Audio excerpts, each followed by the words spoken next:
بسم اللہ الرحمن الرحیم۔ فرمایا کثرت مال خدا کے راضی ہونے کی دلیل نہیں ہے، تو اس وقت معلوم ہوگا کہ تم دنیا میں ان بھوکے ننگوں کے ساتھ کس طرح مذاق اڑاتے رہے۔ تو رزق کی زیادتی رب تعالیٰ کے ہاں مقبولیت کی دلیل نہیں ہے۔ واللہ یرزق من یشاء بغیر حساب، اور اللہ تعالیٰ رزق دیتا ہے جس کو چاہتا ہے بغیر حساب کے۔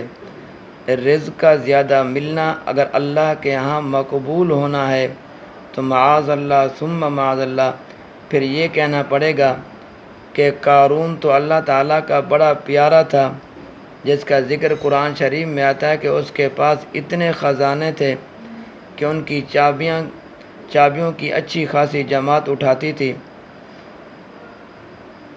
تو جس کے خزانوں کی چابیاں اچھی خاصی جماعت اٹھاتی تھی تو اس کے خزانوں کا خود حساب لگا لو۔ تو اسی طرح معاذ اللہ ثم معاذ اللہ حدیثیں تم سنتے رہتے ہو کہ آپ صلی اللہ علیہ وسلم نے جو کی روٹی بھی 2 دن پیٹ بھر کر نہیں کھائی۔ تو حضرت صلی اللہ علیہ وسلم کو 2 دن مسلسل جو کی روٹی بھی پیٹ بھر کر نصیب نہیں ہوئی، اور 3 مہینے گزر جاتے کہ چولہے میں آگ نہیں جلتی تھی، یعنی پکانے کے لیے کوئی چیز نہیں ہوتی تھی۔ تو پھر معاذ اللہ ثم معاذ اللہ یہ کہنا پڑے گا کہ رب تعالیٰ آپ صلی اللہ علیہ وسلم سے ناراض تھے؟ نہیں، کیونکہ آپ صلی اللہ علیہ وسلم کو تو کچھ نہیں دیا۔ آپ صلی اللہ علیہ وسلم کا چھوٹا سا کمرہ تھا، 1 مرتبہ چراغ جلانے کا ذکر آتا ہے، باقی اس گھر میں چراغ بھی روشن نہیں ہوتا تھا، کیونکہ اتنی توفیق نہیں تھی۔ سحری کے وقت حضرت ام عائشہ صدیقہ رضی اللہ تعالی عنہ آپ صلی اللہ علیہ وسلم کے سامنے اس طرح لیٹی ہوتی تھی جیسے سامنے جنازہ پڑا ہوتا ہے، اور آپ صلی اللہ علیہ وسلم دیر تک قرآن کریم پڑھتے رہتے تھے۔ پھر جب رکوع کے بعد سجدہ میں جاتے تھے تو بخاری شریف کی روایت ہے کہ آپ صلی اللہ علیہ وسلم حضرت ام عائشہ صدیقہ رضی اللہ تعالی عنہ کی ٹانگوں کو دباتے تھے، وہ اکٹھی کر لیتی تھی، پھر آپ صلی اللہ علیہ وسلم سجدہ کرتے تھے، ورنہ سجدہ نہیں ہو سکتا تھا۔ تو رہنے کے لیے آپ صلی اللہ علیہ وسلم کا یہ مکان تھا۔ تو فرمایا کہ ان کو سمجھ لینا چاہیے کہ قبولیت مال میں نہیں ہے۔ فرمایا واللہ یرزق من یشاء بغیر حساب، اور اللہ رزق دیتا ہے جس کو چاہتا ہے بغیر حساب کے۔ اور حساب کے معنی عربی لغت میں مشقت کے بھی ہوتے ہیں، تو ایسے لوگ بھی ہیں جن کو رب بغیر مشقت کے اور وافر مقدار میں مال دے دیتا ہے۔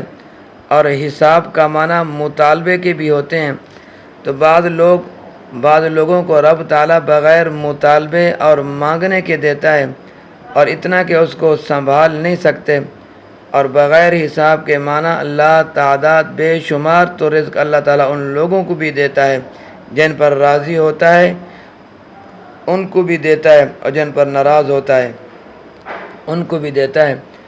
اور یہ حدیث آپ نے کئی مرتبہ سنی ہے کہ حضرت صلی اللہ علیہ وسلم نے فرمایا اللہ تعالیٰ رزق ان کو بھی دیتا ہے جن سے راضی ہوتا ہے، اور رزق ان کو بھی دیتا ہے جن سے ناراض ہوتا ہے۔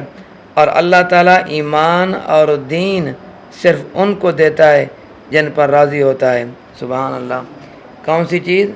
اور اللہ تعالیٰ ایمان اور دین صرف ان کو دیتا ہے جن پر راضی ہوتا ہے۔ اس واسطے رزق کی کثرت اور قلت کے ساتھ مقبولیت اور مردودیت وابستہ نہیں ہے۔ اور یہ بھی آپ نے درس میں سنا کہ حضرت انس رضی اللہ تعالی عنہ نے روایت کی ہے کہ میں نے 70 اصحاب صفہ جو اس وقت کے طالب علم ہوتے تھے، فرمایا کہ میں نے خود شمار کیے، ان کا حال یہ تھا کہ کسی کے پاس کرتا یعنی قمیض نہ تھا، اور کسی کے پاس چادر نہ تھی، لمبا سا ٹاٹ اس نے پہن رکھا تھا، اور جب بیٹھتے تھے تو ایک دوسرے کے پیچھے چھپ کر بیٹھتے تھے کہ ننگے نہ ہو جائیں، اور آج وہ جنت کے وارث ہیں۔ سبحان اللہ۔ اللہ تبارک و تعالیٰ سے یہ دعا کیا کریں کہ یا اللہ ہمیں ایمان والی دولت نصیب کر دے، ایمان والی دولت نصیب کر دے اور دین کے اوپر چلنے کی توفیق عطا فرما۔ اور جو آدمی دین کی اور ایمان کے اوپر محنت کرے گا، اللہ سے خاتمے کی دعا مانگے گا، وہ اس آدمی کا خاتمہ ایمان پہ ہوگا، سمجھو وہ کامیاب ہو گیا ہے۔ دعا فرمائے کہ اللہ تبارک و تعالی میرا اور آپ کا حامی و ناصر ہو۔